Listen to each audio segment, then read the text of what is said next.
खबरों का साथ। पीएम मोदी काशी गोरखपुर दौरे पर। कल गोरखपुर में वंदे भारत ट्रेन को दिखाएंगे हरी झंडी। काशी में 12,100 करोड़ की देंगे सौगात। मध्य प्रदेश के सीधी पेशाब कांड पर बसपा सुप्रीमो मायावती का सीएम शिवराज पर हमला। कहा, कैमरे के सामने युवक के पैर धोना नाटकबाजी। पार्टी का अध्यक्ष मैं हूं। दिल्ली में एनसीपी की कार्यकारिणी की बैठक के बाद बोले शरद पवार। कहा, पार्टी के नाम चुनाव चिन्ह के मुद्दे पर चुनाव आयोग से करेंगे संपर्क। बाबा बागेश्वर धाम के पंडित धीरेन्द्र शास्त्री की कथा सुनने उमड़ी भीड़। दिल्ली पुलिस ने जारी की ट्रैफिक एडवाइजरी। 8 जुलाई तक चलेगी कथा। देश के 7 राज्यों को मिलेंगे नए जज। एससी कॉलेजियम ने की नामों की सिफारिश। गुजरात के लिए महिला चीफ जस्टिस का नाम। और देश के कई राज्यों में भारी बारिश की चेतावनी। उत्तराखंड, हिमाचल प्रदेश, उत्तर प्रदेश और राजस्थान में अलर्ट। लोगों को सतर्क रहने की चेतावनी।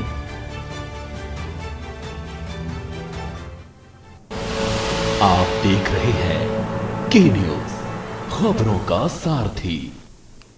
नमस्कार, देश की बात में आपका स्वागत है। मैं हूं आपके साथ मनोज मानस। रुक करेंगे खबरों का। देश की बात में पहली खबर हरियाणा से है। फतेहाबाद से अहम खबर। महिला ने खाया है जहरीला पदार्थ। ससुराली जनों पर प्रताड़ित करने का आरोप लगा है। भाई ने ससुराली जनों पर लगाया है आरोप। आपको बता दें, पुलिस ने नहीं की है कोई सुनवाई।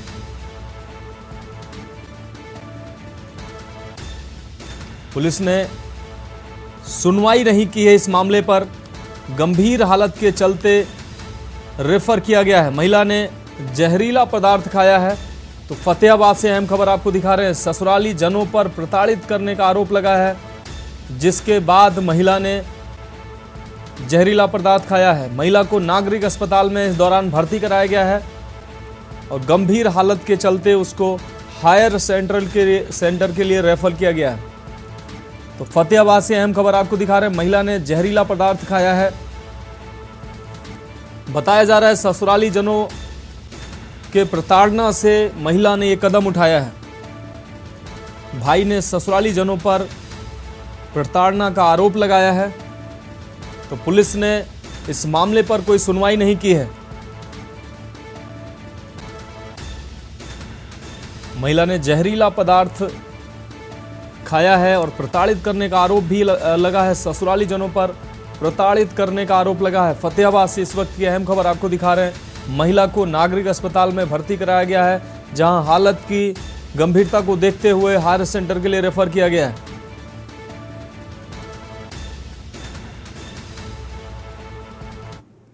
अगली खबर रेवाड़ी से है। धारूहेड़ा में धमाके के साथ फटा है वायरल। बड़ा हादसा होने से टला है। इस दौरान बाल बाल बचे हैं लोग। तो रेवाड़ी से अहम खबर। टायर रिसोलिंग करने वाली दुकान में यह हादसा हुआ है। धमाके के साथ उड़ी है चद्दरें और दीवारें। धमाके के साथ चद्दरें और दीवारें उड़ती नजर आई हैं। धारूहेड़ा में धमाके के साथ वायलर फटने की घटना सामने आई है। रेवाड़ी से अहम खबर आपको दिखा रहे हैं। बड़ा हादसा होने से टला है और लोग बाल बाल बचे हैं। वायलर फटने से यह हादसा हुआ है। टायर रिसोलिंग करने वाली दुकान में यह हादसा हुआ है। तो रेवाड़ी से अहम खबर आपको दिखा रहे हैं। धमाके के साथ दुकान की चादरें उड़ती नजर आई हैं।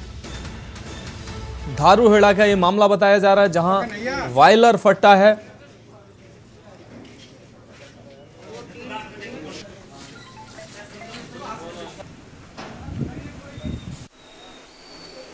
पता नहीं, अचानक इसमें धमाका हुआ। क्या फटा इसके अंदर? पत्थर उठते हैं इधर उधर। एक मेरे सर के पास में था, तो ऐसा भारी पत्थर बच गया, लेकिन उससे बच गए। जोरदार धमाका था, बहुत तेज धमाका था। डर तो लगा होगा? ऐसी चीज से डर नहीं लगेगा, बहुत ज्यादा डर लगा। देश की बात में अगली खबर सिरसा से है। नगर परिषद में कर्मचारियों ने किया है धरना प्रदर्शन। आपको बता दें, कर्मचारियों का आरोप है कि पहले भी ज्ञापन दिया जा चुका है, लेकिन मांगे पूरी नहीं हुई हैं। आपको बता दें, मांगे पूरी न होने पर कर्मचारियों ने यह धरना शुरू किया है।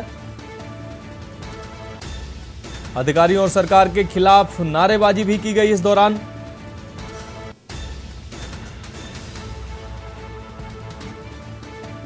नगर परिषद में कर्मचारियों ने धरना दिया है। कर्मचारियों का आरोप है कि पहले भी ज्ञापन सौंपा जा चुका है, लेकिन अभी तक कार्रवाई नहीं हुई है, मांगे पूरी नहीं हुई हैं। मांगे पूरी न होने पर कर्मचारियों ने धरने का रुख अख्तियार किया है। तो यह अहम खबर आपको दिखा रहे हैं। मांगे पूरी न होने पर कर्मचारियों के द्वारा चेतावनी भी दी गई है। सिरसा से अहम खबर आपको दिखा रहे हैं। नगर परिषद में कर्मचारियों का धरना जारी है। कर्मचारियों का आरोप है कि पहले भी ज्ञापन दिया जा चुका है, लेकिन उनकी मांगे पूरी नहीं की गई हैं अभी तक, और मांगे पूरी ना किए जाने के बाद ये धरने का रुख किया है कर्मचारियों ने। अधिकारियों और सरकार के खिलाफ इस दौरान नारेबाजी भी की है। इकाई प्रधान श्री नीरज कुमार धरना लगा गया जी। बार बार अफसरों से बात करते करते बहुत कम से कम 2-3 महीने हो गए। अफसर हमेशा मिट्टी गोली देते आए हैं। ये हमें पहले ही धरना लगाया था एक दिन का, ईओ साहब ने मिट्टी गोली दे उठवा दिया था हमें धरना। हम आने फिर 48 घंटा का नोटिस दे के फिर हमें कल 11 बजे टाइम पूरा होगा था। उसके बाद हमें फिर भी टाइम दिया, ईओ साहब ने फिर भी सुनवाई करी कोई। इसका फिर मजबूरन हो गया हमें आज धरना लगाएंगे। सर क्या मांगे हैं आपकी? हमारी मांग है समान वेतन काम लागू करे और उसका एरियल 2017 से। बात अगली खबर की। पलवल उपायुक्त नेहा सिंह ने कहा है कि आजादी के अमृत महोत्सव के अंतर्गत 6 जुलाई से 9 जुलाई तक महाराणा प्रताप भवन में विश्व विख्यात जादूगर सम्राट शंकर द्वारा जादू का शो का आयोजन किया जाएगा। जादूगर शंकर सम्राट ने अपने जादू के माध्यम से सोशल मैसेज दिए हैं। उन्होंने बताया कि हमारे समाज में बेटियों का अहम योगदान है। कन्या भ्रूण हत्या करना अपराध है। बेटियों को बचाओ और बेटियों को पढ़ाओ। बेटियां हर क्षेत्र में आगे आ रही हैं। जादू के माध्यम से जल संरक्षण का संदेश भी दिया गया है और जल को बचाने का संकल्प भी लिया गया है। अगर जल समाप्त हो गया तो जीवन समाप्त हो जाएगा। इसके साथ पर्यावरण संरक्षण व नशा से होने वाले दुष्प्रभावों के बारे में भी आम जन को जागरूक करने का प्रयास किया गया है। आज आज़ादी के अमृत महोत्सव में आज से लेकर 4 दिन तक यहाँ जादूगर सम्राट जी का शो रहेगा। और आपने देखा कि जादू के माध्यम से उन्होंने कितने अच्छे सोशल मैसेज दिए। उन्होंने बताया कि जैसे एक लड़की को गायब करके बताया कि अगर ऐसी ही लड़कियाँ गायब होती रहीं तो हमारा आगे जो है हमारे देश का, हमारे हरियाणा राज्य का भविष्य अच्छा नहीं। उन्होंने एक मैसेज दिया कि आप बेटी बचाओ बेटी पढ़ाओ। आपने देखा कि कैसे पानी का एक जादू दिखा करके उन्होंने पानी का मैसेज दिया कि हमारे राज्य में और हमारे पलवल पानी की कमी है तो आप पानी बचाएं।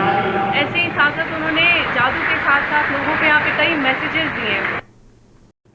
रुख अगली खबर का। पंचकुला सहित हरियाणा के सभी 22 जिलों में बेसिक मासिक वेतन 35,400 दिए जाने की मांग को लेकर दूसरे दिन भी विभिन्न विभागों में कार्यरत लिपिक कर्मचारियों का धरना प्रदर्शन जारी रहा।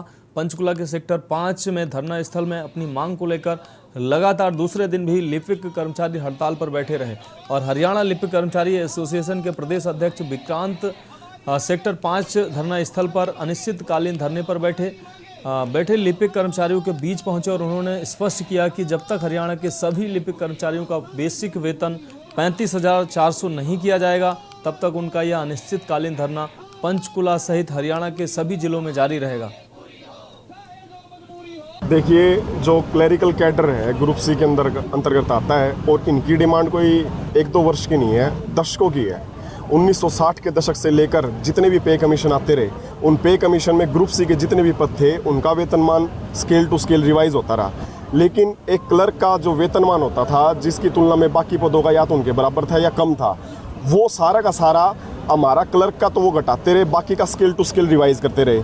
हमें कार्य समीक्षा के आधार पर जो वेतनमान है उस चीज़ की हमारी लड़ाई हो रखी है। हम ये सरकार से कह रहे हैं कि आपने जो हमारा अपने दस्तावेजों में रिकॉर्ड में काम दर्ज कर रखा है कि एक क्लर्क हरियाणा का क्या क्या करेगा, डायरी डिस्पैच रिकॉर्ड कीपर, वो फील्ड के अंदर और हेडक्वार्टर के अंदर वो चीज़ें अब नहीं रही जो 1960 के दशक में आपने दर्ज करी थी कि हरियाणा का क्लर्क ये करेगा और उसके अनुसार FD ने उसका वेतन निर्धारण कर दिया था।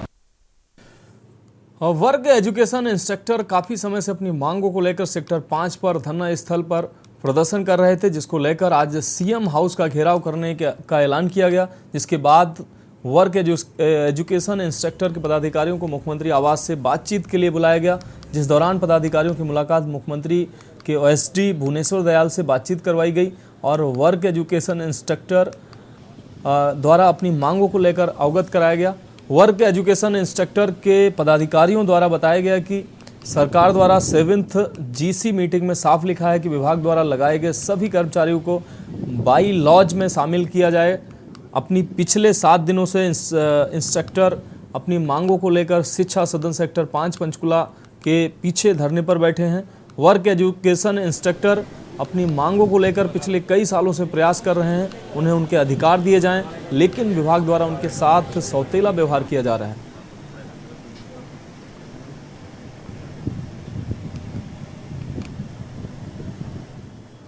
बाइक पे जो है एक हिमांशु और उसकी माता जी सुदेश, वे जो है एक जन्मदिन पे जा रहे थे और मंगलोरा चौकी के पास जो है, हमारी चौकी के पास ही पेट्रोल पंप के पास एक उन पे जो है एक गाड़ी वाले ने उनको टक्कर मार दी, जो साथ के साथ ही एम्बुलेंस हमने वहीं पे प्रोवाइड करवाई थी और साथ के साथ ही जो है दोनों को यहाँ पे हॉस्पिटल में शिफ्ट कर दिया था।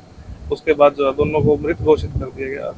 मृत घोषित करने के बाद जी हमने उसके ब्रदर के बयान पे जो है पर्चा दर्ज कर दिया है और आगे जो भी नियम अनुसार कार्रवाई जो है वो अमल में लाई जाएगी। एक्सीडेंट केस बताया जी, बाकी लड़का मोटरसाइकिल था, कार वाला ज़्यादा स्पीड पर था जी, तो हमारे को तो बताया गया जी बड़ी स्पीड से था वो, तो इधर लड़का जो मैंने गुजारने के लिए लाइक साइड में से निकालने के लिए लिख दिया था, तो टक्कर लगा के वहीं बताया गया हमारे को तो जी। बाकी जब हम पहुँचे ड्रामा सेंटर में तो मेरी बाप भी और मेरा भतीजा दोनों एक्सपायर हो चुके थे जी। बात अगली खबर की। करनाल के मंगलौरा चौकी के नजदीक दर्दनाक सड़क हादसे में मां बेटे की मौत हो गई। पुलिस ने दोनों मृतकों के शवों को आज पोस्टमार्टम करवाकर 100 परिजनों को सौंप दिया है। वहीं आरोपी गाड़ी चालक को भी पुलिस ने हिरासत में ले लिया है और मामले की जांच शुरू कर दी है। जानकारी के अनुसार गांव भूसली निवासी हिमांशु अपनी मां के साथ यूपी में अपनी बहन के घर अपनी भांजी के जन्मदिन पर जा रहे थे। जैसे वह मंगलौरा के पास पहुंचे तो कार ने बाइक को टक्कर मार दी। हादसे में दोनों घायल हो गए। दोनों घायलों को इलाज के लिए अस्पताल में लाया गया, जहां पहुंचने पर उन्हें मृत घोषित कर दिया गया। सूचना मिलने के बाद पुलिस ने मौके पर पहुंचकर गाड़ी को कब्जे में लेकर मामले की जांच शुरू कर दी।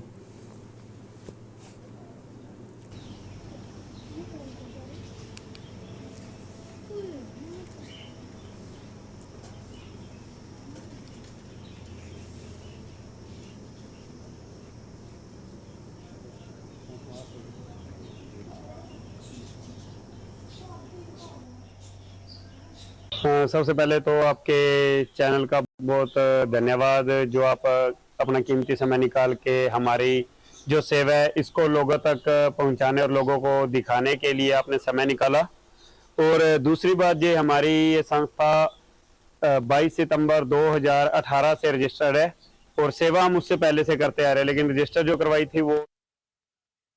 बात अगली खबर की। इंसान को चोट लग जाए या फिर बीमार हो जाए तो वह अपना दुख परिवार, रिश्तेदार या दोस्तों को सुना सकता है, डॉक्टर के पास जाकर इलाज करा सकता है। लेकिन जब ऐसा कुछ किसी पशु या पक्षी के साथ हो तो वो क्या करे? सिरसा में ऐसे पशु और पक्षियों को सुनने वाली एक संस्था जिसने चोटिल और बीमार पशु पक्षियों के इलाज का बीड़ा उठाया है। 5 साल से शुरू हुई इस संस्था को आज जिले भर में नाम है। संस्था की तरफ से हिसार रोड पर आश्रम बनाया गया है, जहां पर चोटिल और बीमार पशु पक्षियों को ठीक किया जाता है। इसके अलावा संस्था के लोग सिरसा शहर के पशुओं का इलाज भी करते हैं। एनिमल एंड वर्ड्स वेलफेयर संस्था के मुख्य जसपाल सिंह ने बताया कि 22 सितंबर 2018 से इस संस्था की शुरुआत की गई। पिछले 5 सालों में पशु पक्षियों की सेवा कर रहे हैं। जसपाल सिंह ने बताया कि हमारा मकसद है कि कोई पशु पक्षी जो बीमार है वह इलाज से वंचित ना रहे। उन्होंने कहा कि कुछ लोग पशु पक्षियों को यहाँ पर लेकर आते हैं, हम उनका उपचार करते हैं।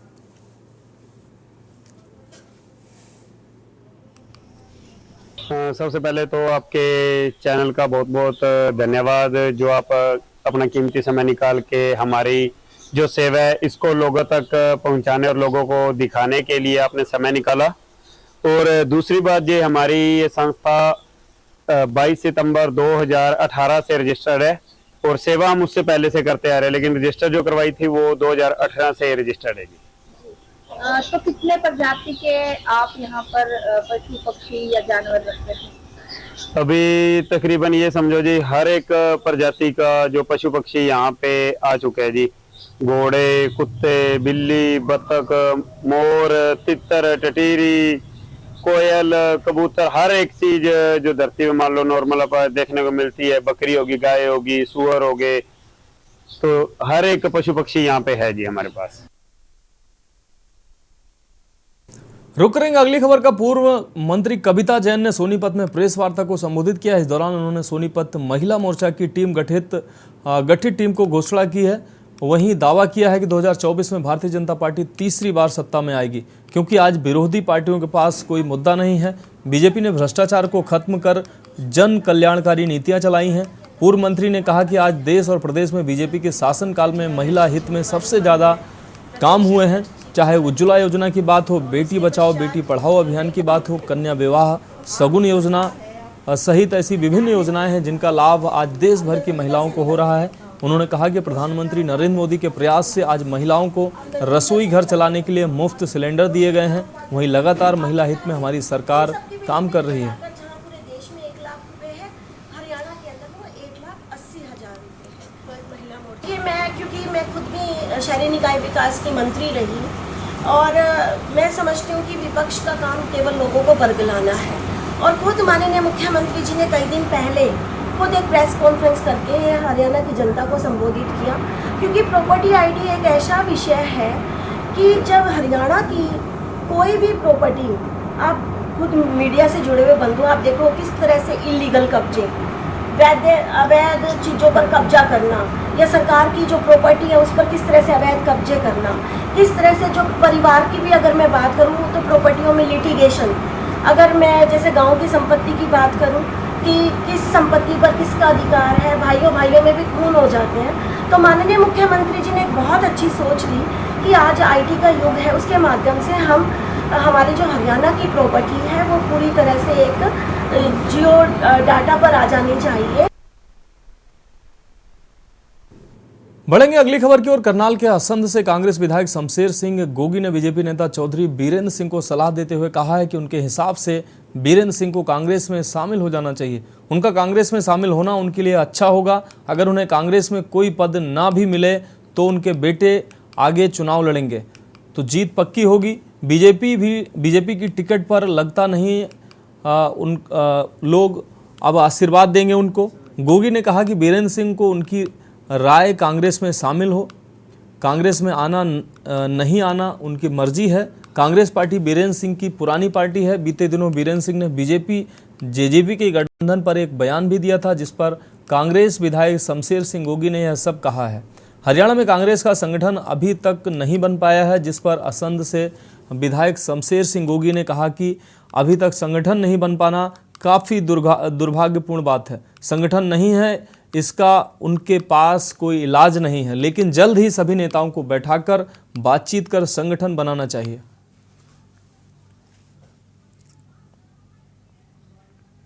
ये तो है तो दुर्भाग्यपूर्ण, संगठन तो बनना चाहिए। अब नहीं है तो इसका कोई मेरे पास तो इलाज भी नहीं है, लेकिन मेरी इच्छा ज़रूर है कि सभी नेताओं को मिलके आपस में बैठ के संगठन बनाना चाहिए। आज के दिन 2 ही सवाल हैं जनता के सामने। जनता कांग्रेस के साथ है, लेकिन 2 सवाल पूछती है, एक तो संगठन नहीं है और एक क्या सब लोग एक हैं। तो इसका तो जवाब मैं दे सकता हूँ कि कांग्रेस में सबका नेता श्री राहुल गांधी जी है, तो इसलिए सब एक हैं। उसके दायरे से बाहर जाने की हिम्मत किसी में नहीं है। देश की बात में अगली खबर सरगुजा से है, जहां सीतापुर बतौली दौरे पर पहुंचे क्षेत्रीय विधायक और सूबे के खाद्य मंत्री अमरजीत सिंह भगत ने आम जनता को संबोधित करते हुए जनता को अपने कांग्रेस सरकार की कई उपलब्धियां गिनाई है। वहीं इस दौरान मीडिया से खास बातचीत मंत्री अमरजीत सिंह भगत ने की। मोदी सरकार पर जमकर हमला बोला उन्होंने बताया। आपको बता दें कि मीडिया को दिए बयान में अमरजीत सिंह भगत ने बताया कि एक तरफ जहां मणिपुर जल रहा है, वहीं दूसरी ओर मोदी जी मणिपुर जाना छोड़कर केवल विदेशी दौरा कर रहे हैं, क्योंकि मोदी जी को अपने देश की चिंता नहीं है। उनको जहां जाना चाहिए वो वहां नहीं जाते हैं। वहीं उन्होंने यह भी बताया कि मोदी जी आने वाले 7 तारीख को छत्तीसगढ़ की राजधानी रायपुर आ रहे हैं, उनको जहां जाना चाहिए वहां नहीं जा रहे हैं। कांग्रेस कार्यालय बतौली में जोन बूथ सेक्टर प्रभारियों तथा कार्यकर्ताओं से मुलाकात कर उनका उत्साहवर्धन किया। साथ ही राजीव युवा मितान क्लब के पदाधिकारियों से मुलाकात कर छत्तीसगढ़ सरकार द्वारा युवाओं के द्वारा लिए गए निर्णय की चर्चा की गई। अन्य कार्यक्रम भी इस दौरान किए गए।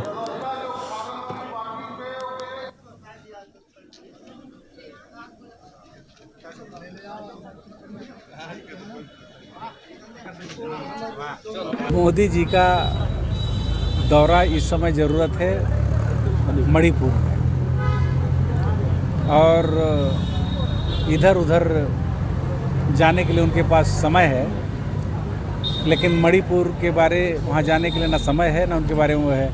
लगता है वो इनके क्षेत्र में नहीं आता है या वहाँ की जवाबदारी इनके पास नहीं। किस प्रकार से आज मणिपुर जल रहा है, हमारे देश का प्रधानमंत्री वहाँ जाने का बात तो दूर, उसके संबंध में एक ठोर ना बयान दे रहे हैं ना कोई उसके संबंध में चर्चा कर रहे हैं। तो हमारे लिए तो बड़ा शर्म की बात है कि हमारा प्रधानमंत्री देश जल रहा है और अमेरिका घूम रहा है, तो उसमें चर्चा करना जो है वो आईना दिखाना नहीं है, बल्कि वास्तविकता से लोगों को वाकिफ कराना है। अगली खबर छत्तीसगढ़ के दुर्ग से है, जहां फर्जी ईडी के अधिकारी बनकर 2 करोड़ रुपए की ठगी करने वाला गिरोह महाराष्ट्र के मुंबई से गिरफ्तार कर लिया गया है। दरअसल एक गिरोह ने खुद को ईडी का अफसर बताकर एक चावल व्यापारी से 2 करोड़ रुपए की ठगी कर ली।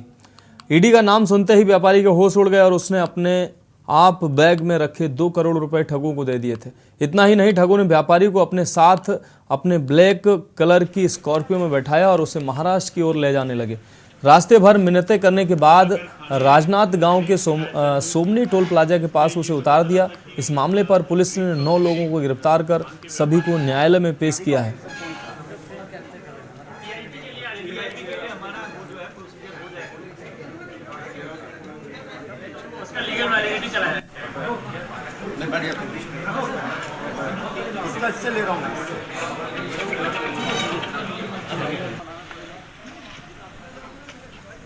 थाना क्षेत्र अंतर्गत ग्रीन चौक में व्यापारी अखिलेश गुप्ता के ऑफिस में कुछ लोग ईडी के अधिकारी बनकर के आए थे और सर्च करने के दौरान उनके वहाँ पे 2 करोड़ रुपए कैश रखे हुए थे, जो उनको एक तीसरे व्यक्ति ने किसी बिजनेस में लगाकर लाभ दिलाने का झांसा दे करके उनसे निकलवाया था।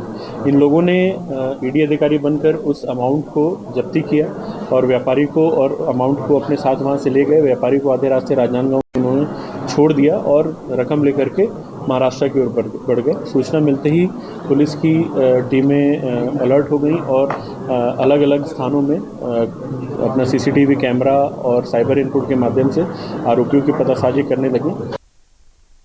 बात अगली खबर की। भटगांव पुलिस ने दुष्कर्म के आरोप में बलौदाबाजार जिले के पुलिस लाइन में पदस्थ एएसआई को गिरफ्तार किया है। पीड़िता ने पुलिसकर्मी पर सालों से दुष्कर्म करने का आरोप लगाया है। भटगांव थाने के पुलिस में एएसआई प्रभात साहू को गिरफ्तार किया गया है। उन पर आरोप है कि भटपारा से पीड़िता ने 30 जून को रिपोर्ट दर्ज कराई थी कि पुलिस विभाग में पदस्थ एएसआई प्रभात साहू ने 2020 से 2023 के बीच आरोपी एएसआई ने पीड़िता से भटगांव, पलारी और हथबंद में पीड़िता के साथ दुष्कर्म किया है। हालांकि इस पूरे मामले पर पुलिस ने आरोपी को गिरफ्तार कर न्यायिक रिमांड पर भेज दिया है और पूछताछ जारी है।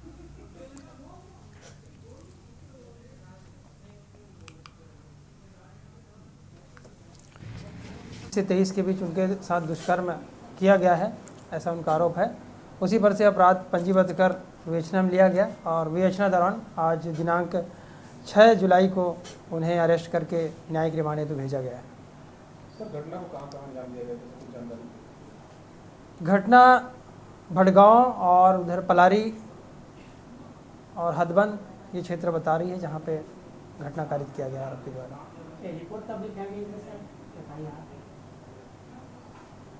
रिपोर्ट तो भाटापारा में 0 में कायमी हुआ था, जिसका नंबर ही यहाँ पे हुआ है।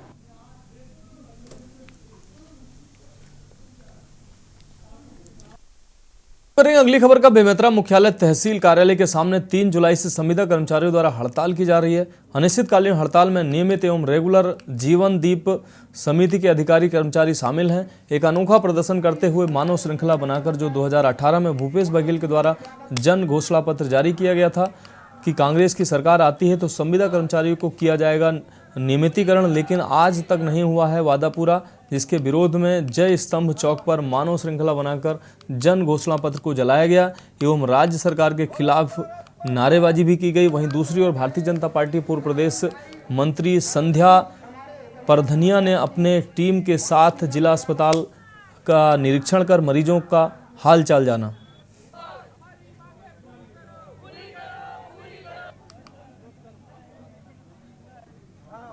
यही कही हूँ भाई की कर्मचारी संघ और वो भी स्वास्थ्य कर्मी ला और स्वास्थ्य विभाग ला भगवान के अगर दूसरा नाम दे तो भगवान ये मल्ला दर्जा देते हैं, लेकिन आज हड़ताल में बैठे हैं तो ये भूपेश बघेल ला होश में आना चाहिए कि अगर स्वास्थ्य कर्मी हड़ताल में है और तो का हो ही जिला हॉस्पिटल के और यहाँ जिला में जब का मरीज है तेकर का हो ही, तो हम तो किथन एक मन के चाहे वो जितना भी मांग है संविदा कर्मचारी हो जेडीएस हो सबके जो नियमितीकरण के हो जो भी कर मांग है वो मांग ला जल्द से जल्द पूरा करे। इन तो अनिश्चितकालीन हड़ताल पे आए हैं और जल्द से जल्द मांग पूरा करे। छत्तीसगढ़ में मानव श्रृंखला बना करके वर्ष 2018 में चुनावी घोषणा पत्र था, हम लोग उस कर्मचारी मंच में एक थे, तो हम सरकार को यही संदेश देना चाहते हैं कि आज भी हम लोग एक हैं, हमको नियमितीकरण की सौगात जल्दी दे। जब तक सरकार संविदा कर्मचारी को नियमितीकरण नहीं करेगा हम लोग हड़ताल में डटे रहेंगे। आखिर जल्दी हम सरकार से यही चाहते हैं कि आज 4.5 साल से भी ज़्यादा समय हो गया है, घोषणा पत्र में वादा पूरा किए और विभिन्न मंच के माध्यम से बोलते आ रहे हैं, लेकिन आज तक संविदा कर्मचारियों का मांग पूरा नहीं हुआ है, इसलिए हम आज उसको घोषणा पत्र को जलाए हैं। बढ़ेंगे अगली खबर की ओर। रायगढ़ कलेक्टर तारण प्रकाश सिन्हा के आदेशानुसार गुरुवार को जिले के सभी तहसीलों में बृहद राजस्व शिविर का आयोजन किया गया। इस क्रम में रायगढ़ तहसील में आज राजस्व शिविर का आयोजन किया गया। शिविर की खास बात यह है कि आम लोगों की सुविधा के लिए एक ही स्थान पर एसडीएम, तहसीलदार, आरआई और पटवारी उपलब्ध रहे, जिससे लोगों का काम सुगम हो गया और तत्काल उनका काम भी हो रहा है। उक्त शिविर में सैकड़ों की संख्या में लोग अपनी अपनी समस्याओं को लेकर पहुंच रहे हैं। उक्त शिविर में खाता विभाजन, नामांतरण, किसान किताब, जाति आय, निवास प्रमाण पत्र सहित राजस्व से संबंधित तमाम काम हो रहे हैं। लोगों को इससे सीधे लाभ हो रहा है। आम दिन जहां छोटे से छोटे काम के लिए लोगों को एसडीएम कार्यालय में विभिन्न टेबलों का चक्कर लगाना पड़ता है, उसके विपरीत इस शिविर में तत्काल काम हो रहे हैं, जिससे लोगों के चेहरों पर खुशी देखने को मिल रही है।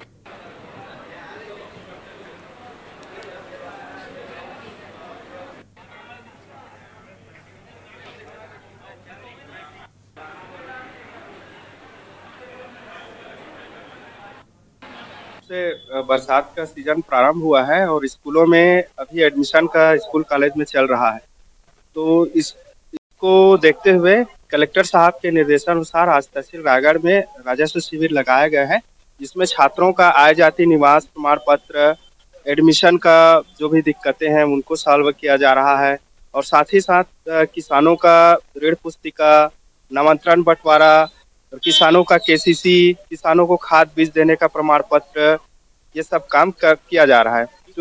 क्योंकि पहले पिछले महीना पटवारियों का लंबा हड़ताल चला गया था, जिस कारण से बहुत सारे काम पेंडिंग भी रह गए थे, तो उसको भी पूरा करने के मद्देनजर ये शिविर लगाया गया है। बात अगली खबर की। कांग्रेस के जिला कार्यकारिणी सदस्य को नक्सलियों के नोट खपाते महाराष्ट्र पुलिस ने किया है गिरफ्तार। आपको बता दें, नक्सली पैसा खपाते महाराष्ट्र पुलिस ने धरा है। 2 आरोपी विप्लव सिकदार और रोहित मंगू कोरसा को गढ़ चिरौली पुलिस ने गिरफ्तार किया है। सूत्रों के मुताबिक पुलिस 4-5 लोगों को इस मामले में हिरासत में लेकर पूछताछ कर रही थी। उसके बाद 2 को गिरफ्तार कर बाकी को छोड़ दिया गया है। गिरफ्तार 2 युवकों से 27,62,000 की कीमत के 2,000 के नोट मिले हैं। आपको बता दें कि विप्लव सिकदार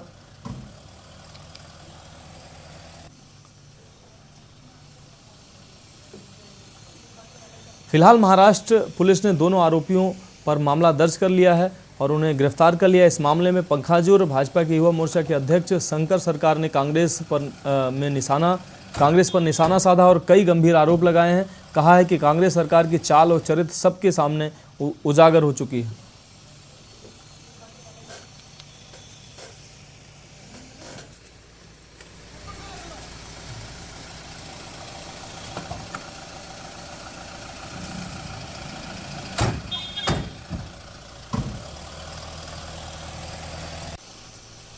देखिए, पिछले दिन कांग्रेस के कार्यकारिणी सदस्य है जिनका गिरफ्तारी हुई है और जिसमें नक्सलियों का रकम 2000 के नोट अवैध रूप से वो अपना खपाने की कोशिश कर रहे थे और जिसके चलते पुलिस की दाबिश देकर उन्हें गिरफ्तार कर लिया है। तो कहीं न कहीं ये प्रदेश में कांग्रेस की चाल और चरित्र की उजागर सबके सामने हो चुकी है।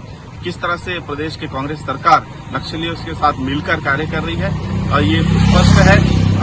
पिछले दिन की आप अगर बात करेंगे तो जितने भी हत्याएं नक्सलियों द्वारा किया गया है हुई है वो सारे जो है भारतीय जनता पार्टी के कार्यकर्ता या किसी जनप्रतिनिधि का हुई है, जिसका संरक्षण पूरी तरह से मैं कहना चाहूंगा कि प्रदेश के कांग्रेस सरकार उनके मुखिया जो है नक्सलियों को दे रखी है और जिसका एक छोटा सा उदाहरण है कि उन नक्सलियों का अवैध पैसा को किस तरह से कांग्रेस के कार्यकर्ता खपा रहे हैं। बात अगली खबर की राजनांदगांव से। अगली खबर राजनांदगांव निगम आयुक्त अभिषेक गुप्ता ने शहर में अतिवृष्टि एवं बाढ़ नियंत्रण के लिए निगम अधिकारियों एवं कर्मचारियों को विभिन्न दायित्वों को सौंपा है। निगम आयुक्त ने उक्त नियंत्रण कार्य के लिए 3 शिफ्ट में ड्यूटी लगाई है और निगम का अमला अतिवृष्टि एवं बाढ़ नियंत्रण के लिए 24 घंटे रोकथाम के उपाय, पानी भराव को रोकने के सहित प्रभावितों के आवास व्यवस्था का कार्य करेगा। आयुक्त गुप्ता ने कहा कि शहर में अतिवृष्टि एवं बाढ़ नियंत्रण के लिए कार्यपालन अभियंता यूके राम टेके को नोडल अधिकारी एवं सहायक अभियंता प्रणय मेश्राम को सहायक नोडल अधिकारी व वार्ड नंबर 125 का प्रभारी अधिकारी बनाया गया है तथा सहायक अभियंता दीपक अग्रवाल को अतिरिक्त सहायक नोडल अधिकारी बनाया गया है। सहायक अभियंता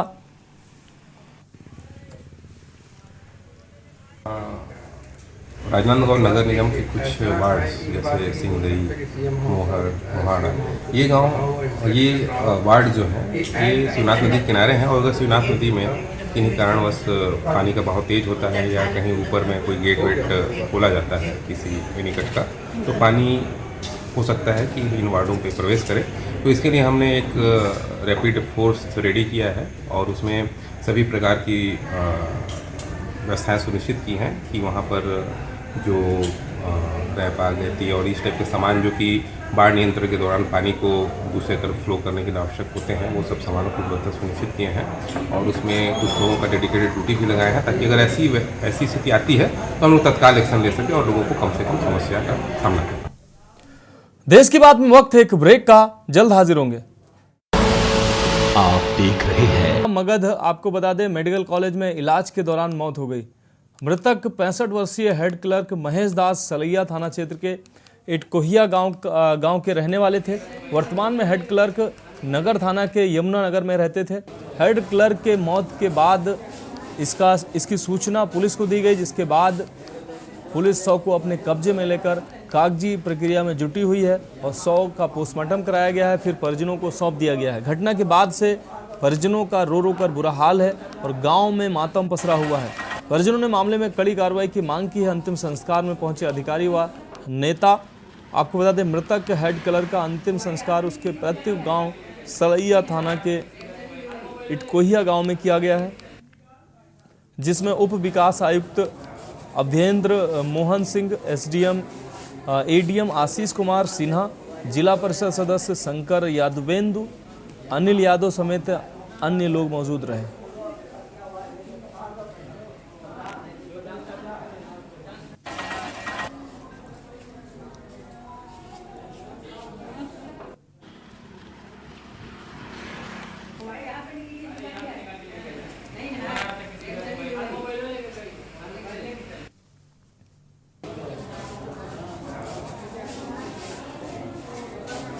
जिला परिषद में प्रधान सहायक से लेखापाल के पद पर कार्यरत थे और कल सुबह 10 बजे घर से निकले हैं ऑफिस के लिए। संविदा पर कार्यरत? हाँ, संविदा पर कार्यरत थे, मैंने रिटायरमेंट के बाद।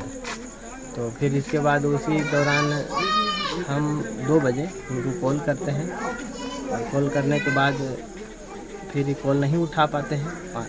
इसके बाद पुनः इनका मोबाइल रिसीव करती है वही महिला, जो महिला ये धोखाधड़ी का मेन जो केंद्र बिंदु है। और इसके बाद फिर होने के बाद वही महिला हमको बताती है कि इनको कोई जहर खिला दिया है। अब बात अगली खबर की। यमुनानगर की भ्रष्टाचार निरोधक ब्यूरो की टीम ने छछरौली मार्केट कमेटी में ऑक्शन रिकॉर्डर के पद पर तैनात मलकीत सिंह को 3 लाख आप माफ कीजिएगा 30,000 रुपए की रिश्वत लेते हुए रंगे हाथों गिरफ्तार किया है। आड़ती गुरचरण सिंह की शिकायत पर यह कार्रवाई अमल में लाई गई। यमुनानगर भ्रष्टाचार निरोधक ब्यूरो की टीम के inspector Suresh Kumar, head constable Anil Kumar, ASI Gurcharan Singh की टीम ने मौके पर छछरौली मार्केट कमेटी से मलकीत सिंह को गिरफ्तार करने में कामयाबी हासिल की। मलकीत सिंह आड़ती गुरचरण से लाइसेंस रिन्यूअल करने के नाम पर 30,000 की मांग कर रहा था। आज यमुनानगर भ्रष्टाचार निरोधक ब्यूरो की टीम ने उसे 30,000 रिश्वत लेते हुए रंगे हाथों गिरफ्तार कर लिया।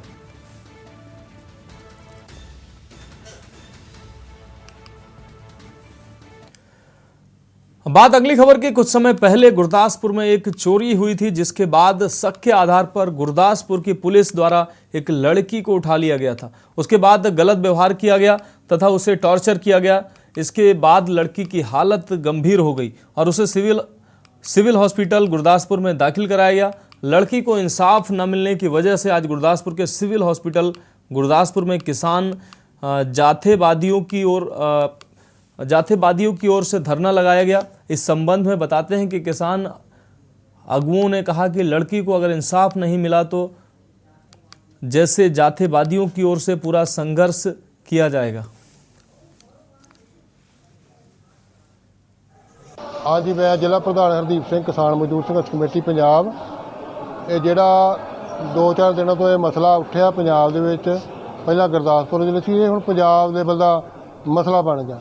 ਇੱਕ ਗਰੀਬ ਵਰਗ ਦੀ ਧੀ ਦੇ ਨਾਲ ਜਿਹੜਾ ਕੋਈ ਜੱਜ ਸਾਹਿਬ ਦੇ ਘਰੇ ਕੋਈ ਮਜ਼ਦੂਰੀ ਕਰਦੀ ਸੀ ਤੇ ਉਹਨਾਂ ਨੇ ਕੋਈ ਚੋਰੀ ਹੋ ਗਈ ਤੇ ਉਸ ਧੀ ਤੇ ਸ਼ੱਕ ਵਜੋਂ ਉਹਨਾਂ ਨੂੰ ਇੰਟਰੋਗੇਟ ਕਰਾਇਆ ਗਿਆ।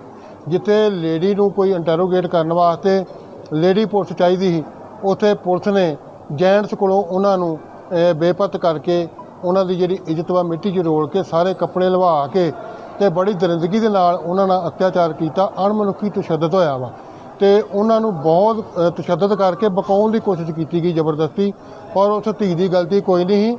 ਉਹ ਕੁੱਟ ਕੇ ਬਕਾਉਂਦੇ ਰਹੇ पर कुछ नहीं निकलिया। बात अगली खबर की। खबर झारखंड से है, जहां हेमंत सोरेन ने राज्य ग्रामीण रोजगार गारंटी योजना के परिषद की बैठक की है। अध्यक्षता कर रहे सीएम ने कहा कि सरकार का ग्रामीण अर्थव्यवस्था को मजबूत करने का विशेष जोर है। मनरेगा से जुड़ी योजनाएं प्रदेश के लिए काफी मायने रखती हैं। इन योजनाओं में पारदर्शिता बनाए रखने के लिए निगरानी जरूरी है। उन्होंने कहा कि हर 3 महीने में राज्य ग्रामीण रोजगार गारंटी योजना परिषद की बैठक करने का निर्देश अधिकारियों को दिया है, ताकि तमाम योजनाओं की नियमित और विस्तार से समीक्षा हो सके। उन्होंने कहा कि मनरेगा में मजदूरी करने वालों के लिए भी सामाजिक सुरक्षा में सहायता अनुदान का प्रावधान है। ऐसे में सामाजिक सुरक्षा से जुड़ी योजनाओं का बड़े स्तर पर प्रचार प्रसार करें।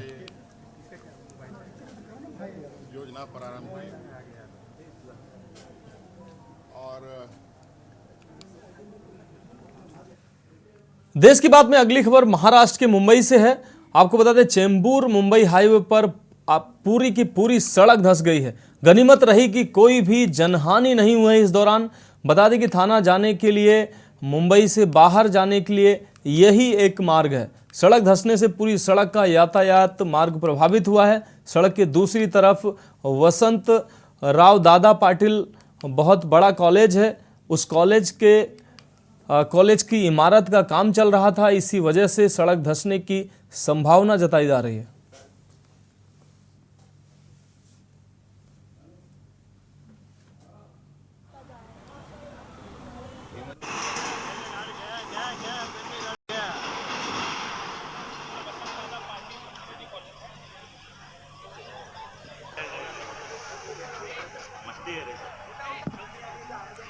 रुक करेंगे अगली खबर का। मध्य प्रदेश की शिवराज सरकार सीधी पेशाब कांड मामले में डैमेज कंट्रोल में जुट गई है। गुरुवार को मुख्यमंत्री शिवराज सिंह ने पीड़ित आदिवासी दशमत रावत से सीएम आवास पर मुलाकात की। उसे भोपाल बुलाया गया। यहां शिवराज ने उसके पैर पखारे, टीका किया और शाल ओढ़ाकर सम्मानित भी किया। सीएम ने घटना को लेकर दुख जताया और माफी भी मांगी। सीएम शिवराज ने पीड़ित युवक को गणेश जी की प्रतिमा भी भेंट की, श्रीफल और वस्त्र भी दिए। सीएम ने पीड़ित से पूछा कि घर में कोई परेशानी तो नहीं है, कुछ भी हो तो मुझे बताना।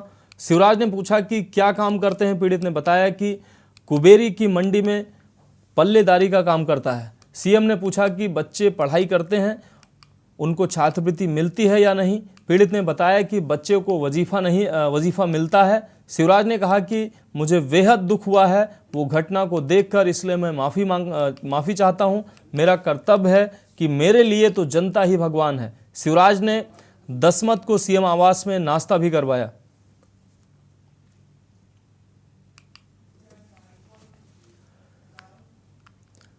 देश की बात में अगली खबर जबलपुर से है। अमरनाथ की यात्रा को तीर्थों का तीर्थ कहा जाता है क्योंकि यहीं पर भगवान शिव ने मां पार्वती को अमृतत्व का रहस्य बताया था। सावन माह में इस यात्रा का महत्व तो और बढ़ जाता है। इसे देखते हुए 13 सदस्यीय एक जत्था बुधवार को कैंट क्षेत्र से अमरनाथ के लिए निकला।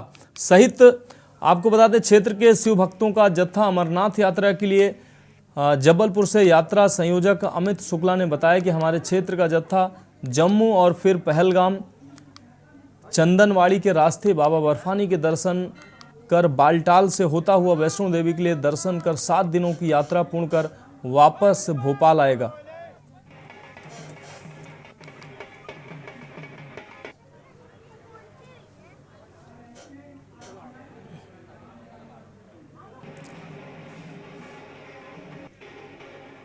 सदर बाजार कैंट से 13 लोगों का जत्था रवाना हो रहा है अमरनाथ यात्रा के लिए और हम अमरनाथ यात्रा में सभी कोई मंगल कामना के लिए बाबा भवानी से आशीर्वाद चाहते हैं। कार्तिकेय गणेश भंडारा उत्सव समिति सदर बाजार प्रथम बार बाबा अमरनाथ बर्फानी के दर्शन के लिए पहला जत्था जा रहा है।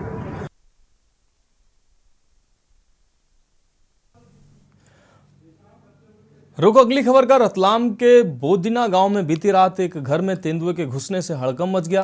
खास बात यह है कि जिस घर में तेंदुआ घुसा था उस घर में 12 साल का एक बालक भी था, जिसे ग्रामीणों ने छत की टीन हटाकर बाहर निकाला। तेंदुए को उज्जैन के एक्सपर्ट की टीम ने ट्रैकुलाइज कर अपने साथ ले गई, जिसे इंदौर के जू में छोड़ा जाएगा। तेंदुआ बीमार भी बताया जा रहा है, जिसका बीते 4 महीनों से सैलाना के आसपास लगातार मूवमेंट बना हुआ था। बीते कई महीनों से वन विभाग की टीम भी इस तेंदुए को पकड़ने की कोशिश कर रही थी, लेकिन सफलता नहीं मिल रही थी। और बीती रात यह तेंदुआ बोदिना गांव में घुस गया। तेंदुए की सूचना ग्रामीणों ने तत्काल सैलाना एसडीएम और टीआई को दी, जिसके बाद प्रशासन ने उज्जैन से एक्सपर्ट की टीम बुलवाकर तेंदुए को पकड़वाया। बीते 4 महीनों से सैलाना के आसपास आतंक का पर्याय बने इस तेंदुए के पकड़े जाने के बाद ग्रामीणों और प्रशासन ने राहत की सांस ली है।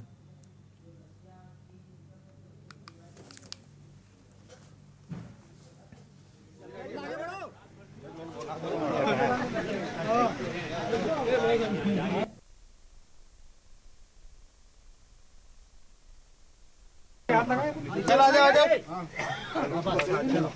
उठाओ ये भी हटाया ना, वो गेट खुलवा दे, ऊपर जाना।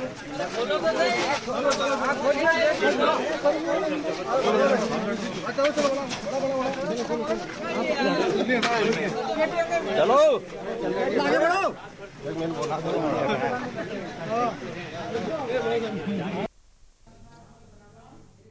अगली खबर जबलपुर से, जहां बहू ने सास पर हमला कर घायल कर दिया है। दरअसल पारिवारिक विवाद को लेकर सास और बहू में बहस हुई।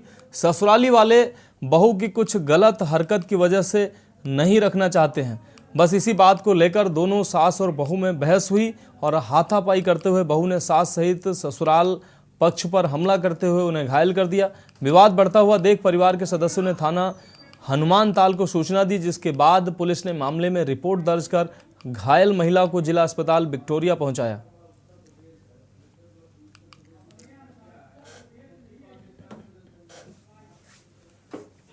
घर में आई 2 साल से अपने घर में रही।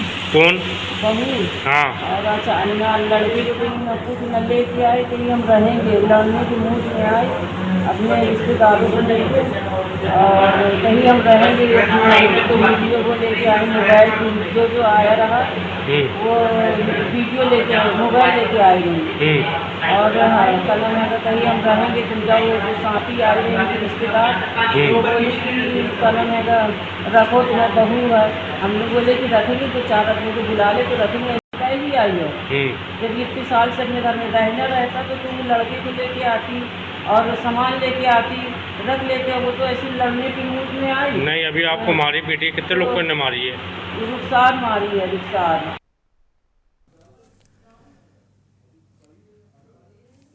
देश की बात में अगली खबर कानपुर से है। आपको बता दें गड़रिया मोहाल निवासी संतोष शर्मा लापता हुए हैं। कानपुर से अहम खबर आपको दिखा रहे हैं। पिछले 2 दिनों से लापता हैं संतोष शर्मा। रिश्तेदारियों में खोजबीन के बाद भी सुराग नहीं लगा है अभी तक। परिजनों ने तलाश के लिए पुलिस से मदद भी मांगी है। तो कानपुर से अहम खबर आपको दिखा रहे हैं।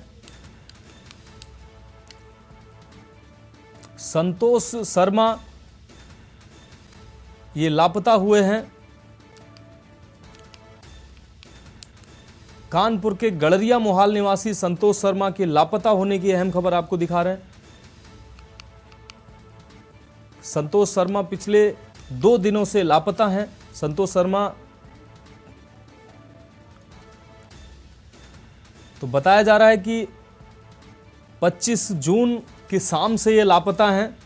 अभी तक इनका कुछ अता पता नहीं चला है। रिश्तेदारों से संपर्क किया गया है, वहां से भी इनकी कोई खबर नहीं मिली है। खोजबीन के बाद भी कोई सुराग नहीं मिला है।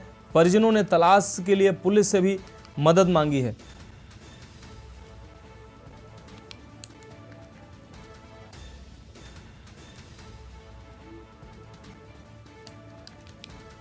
तो कानपुर के गड़रिया मोहाल निवासी संतोष शर्मा के लापता होने की ये खबर आपको दिखा रहे हैं। पिछले 2 दिनों से लापता है संतोष शर्मा। रिश्तेदारों से संपर्क किया गया है लेकिन अभी तक कहीं कोई सुराग नहीं लगा है संतोष शर्मा का। परिजनों की तलाश लगातार जारी है और परिजनों ने पुलिस से भी मदद मांगी है, गुहार लगाई है कि संतोष शर्मा को खोजने में वो मदद करें।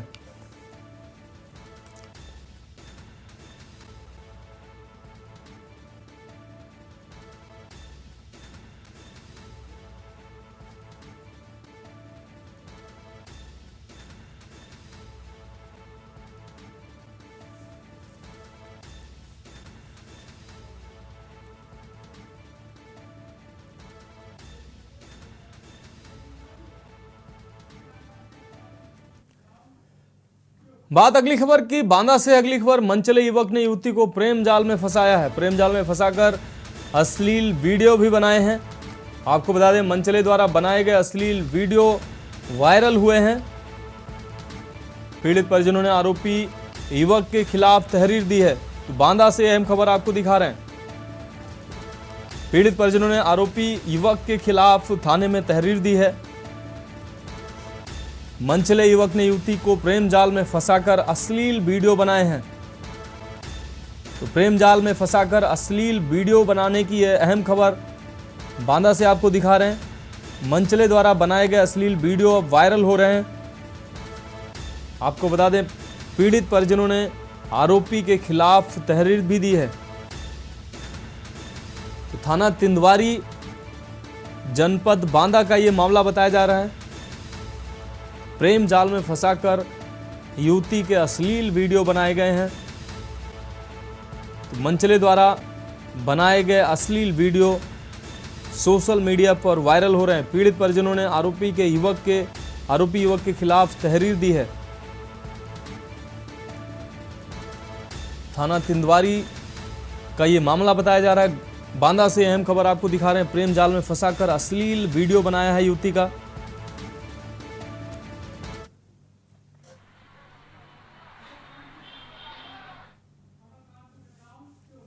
इस बीच कानपुर से अहम खबर आ रही है। आपको बता रहे हैं कानपुर से गड़रिया मोहाल निवासी संतोष शर्मा लापता हैं। पिछले 2 दिनों से लापता बताए जा रहे हैं संतोष शर्मा। रिश्तेदारियों में खोजबीन के बाद भी कहीं सुराग नहीं मिला है। तो परिजनों ने तलाश के लिए पुलिस से मदद भी मांगी है। कानपुर के गड़रिया मोहाल के निवासी ये संतोष शर्मा, परिजनों का रो रो कर बुरा हाल है। पिछले 25 जून से बताया जा रहा है कि संतोष शर्मा लापता हैं। उनकी कहीं कोई खोजबीन नहीं हुई अभी तक। इस दौरान परिजनों ने पुलिस से भी मदद मांगी है उनको खोजने में। आसपास क्षेत्रों में परिवारीजन खोज रहे हैं, साथ ही रिश्तेदारों में भी संपर्क किया गया है, लेकिन अभी तक संतोष शर्मा का कोई पता नहीं चला है।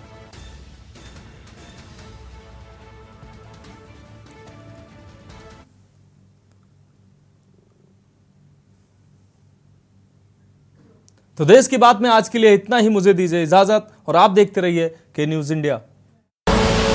आप देख रहे हैं के न्यूज, खबरों का